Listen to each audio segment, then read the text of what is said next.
కేవలం కుటుంబాలని ఆదుకుంటాం కాదు, కార్మికులకి అండగా నిలబడాలి, కార్మికులకు భరోసా ఇవ్వాలనేది మా అందరి ఉద్దేశం. ఇప్పుడు 8 మంది చనిపోవటం జరిగింది, 6 హాస్పిటల్లో ఉన్నారు. దాంట్లో నిన్న కుమారస్వామి గారు కూడా వచ్చి అదనంగా 25 లక్షల రూపాయలు ఎక్స్గ్రేషియా ఆయన ప్రకటించారు. ఎప్పుడు లేని విధంగా కాంట్రాక్ట్ అయినా ఫుల్ టైం ఎంప్లాయీస్ అయినా వాళ్ళ ఇంట్లో పిల్లలు చదువుకున్న పిల్లలుంటే వాళ్ళకి పర్మనెంట్ ఉద్యోగం ఇస్తామని ఆయన హామీ ఇచ్చారు. వాళ్ళు నివసించాలనుకుంటే ప్లాంట్లోనే ఇల్లు ఉండేదాన్ని కూడా ఆయన ఇస్తా అన్నారు.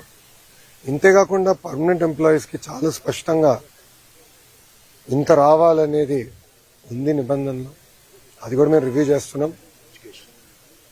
దాంతోపాటు కాంట్రాక్ట్ ఎంప్లాయీస్ కూడా ఇంత ఇవ్వాలి, యాక్సిడెంట్ జరిగితే ఇంత ఇవ్వాలని చాలా స్పష్టంగా Visakha steel plant rule book లో ఉండడం జరిగింది.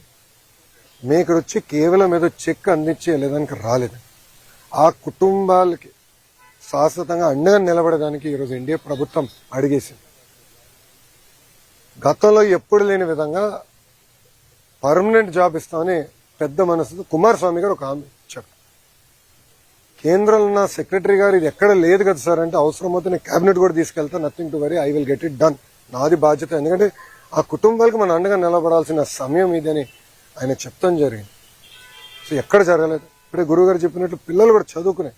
ఎందుకంటే పాప కార్మికుడికి 3 నెలల బాబు ఉన్నాడు, 3 నెలల బాబు, అందరూ బాధ కలిగింది. ఒకరిది అవుతే రేపు పుట్టినరోజు.